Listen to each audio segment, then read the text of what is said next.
People of Gotham and the rest of the world, I've decided that recently, instead of committing crime and acts of robbery and terrorism, I would read you my favorite Christmas story from one of my favorite places.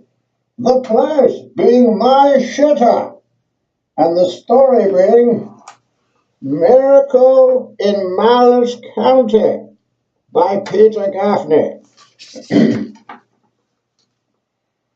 It being the day before Christmas, Daddy and Rhubarb and me better go down to Glitchford and get some victuals for Christmas dinner.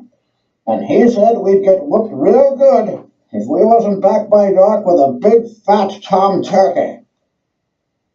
I don't know how Daddy expected us to buy a turkey when he didn't give us no money. I guess we'd have to figure that one out for ourselves when we got to Glitchford. And getting there wasn't going to be easy, what with the snowfall and the bridge being out at Richter's Creek.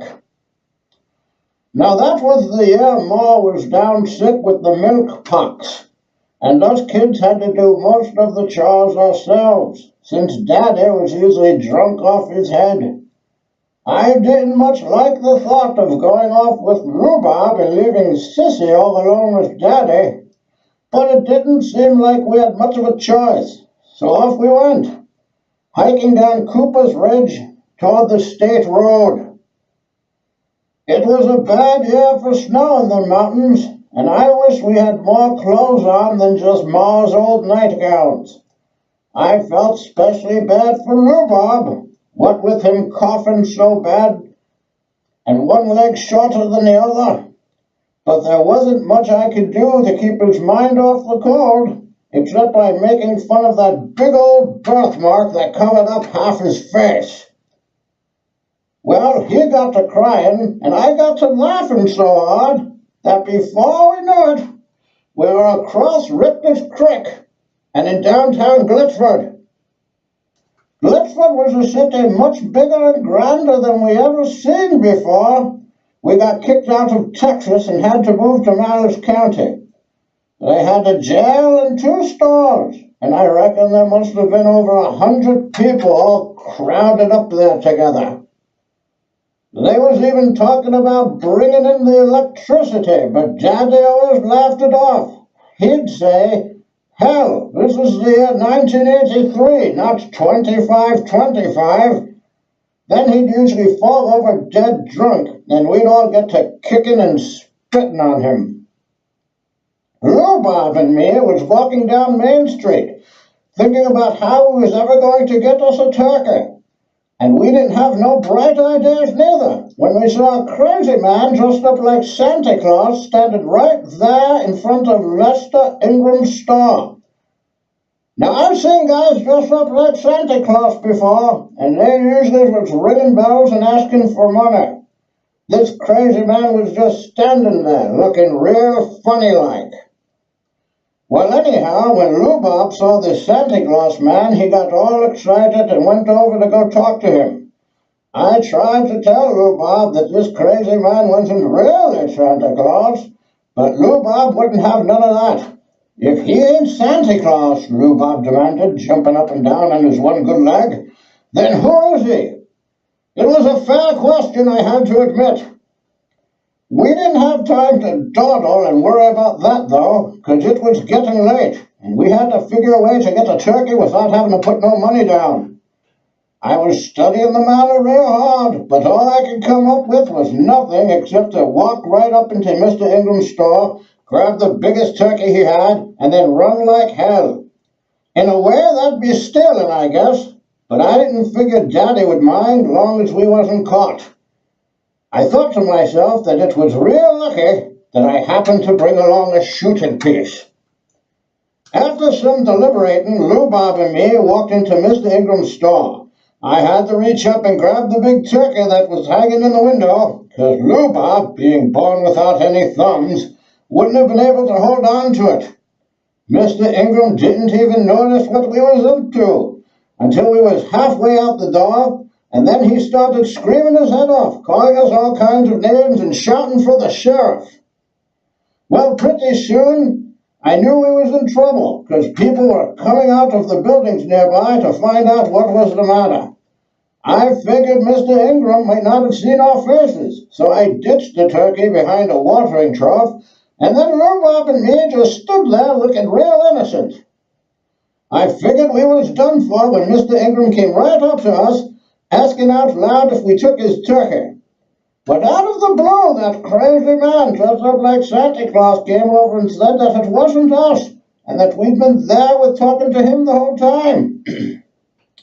That took the wind out of old man Ingram's sails, and he went stomping off someplace, and the rest of the crowd just sort of broke up. By now I was real curious. "Just who are you, mister?" I said to this crazy man. "I know you're not Santa Claus, because my daddy told me Santa Claus don't come to Kentucky.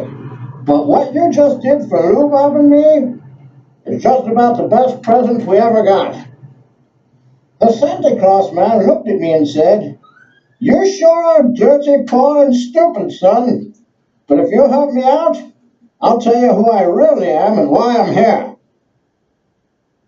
The Santa Claus man looked at me,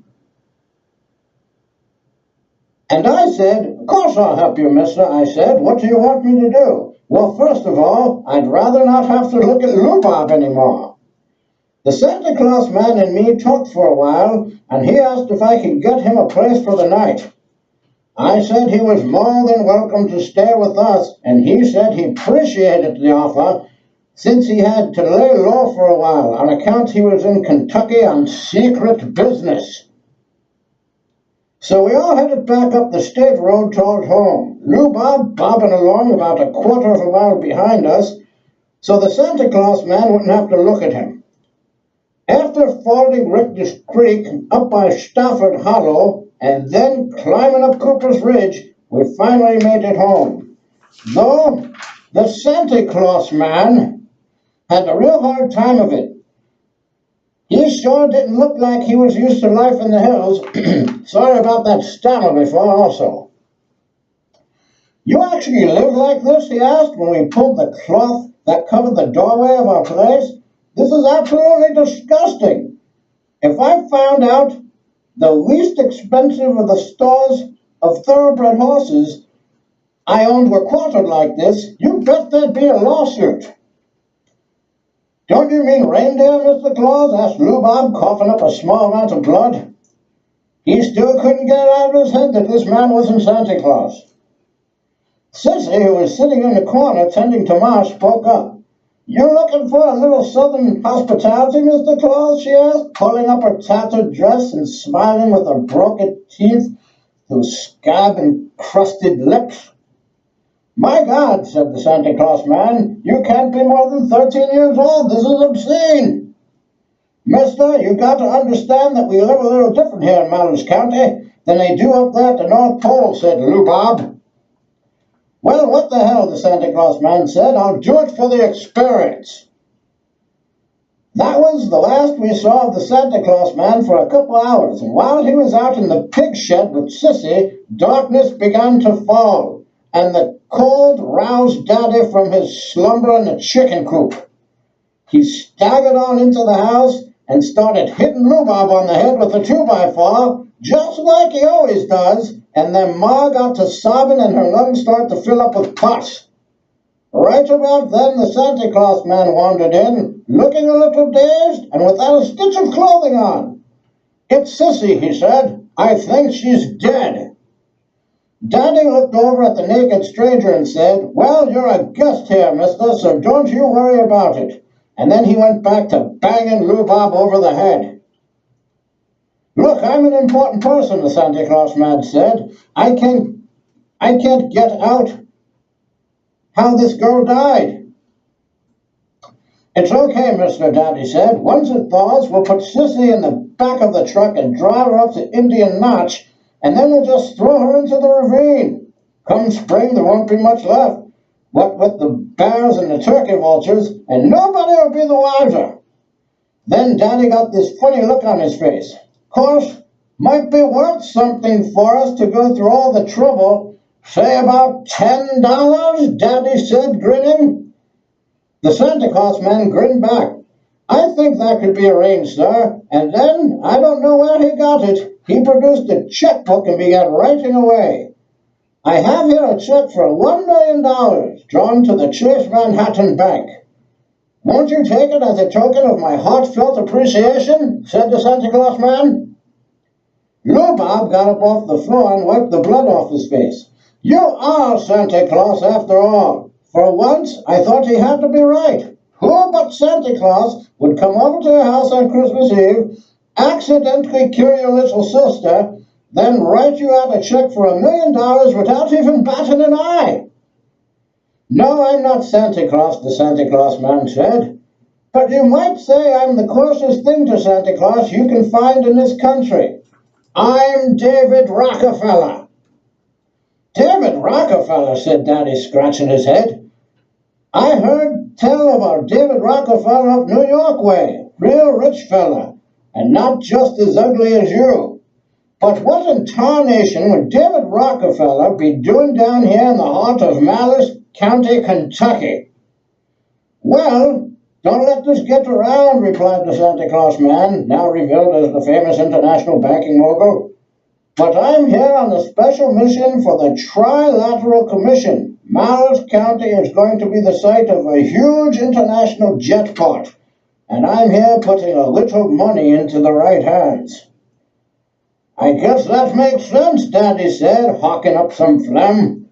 I always said that these hills were a prime site for a big old jetpot, didn't I, Rhubarb? While we was all staring on in awe at the Rockefeller man, who should walk in but Sissy, missing a few teeth but otherwise alive and well. I thought you were dead, the Rockefeller man said stupidly. Sissy smiled. You play rough, Mr. Claus, but you don't play no rougher than Daddy. I've keeping your check anyhow, Mr. Rockefeller, Daddy said.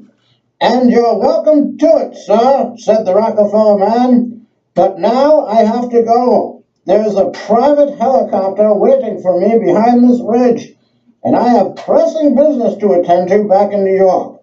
Merry Christmas, my friends, and good night. Well, with that, the Rockefeller man, still naked as a jaybird, vanished into the night. God bless you, Mr. Rockefeller, Daddy called after him. He turned to us with a smile. That fella sure has a dinky prick, he said, and then he went back to beating on rhubarb. Well, everybody, I hope you enjoyed hearing that story as much as I did reading it again. Remember, Merry Christmas. Be kind to each other. End transmission. I said end transmission.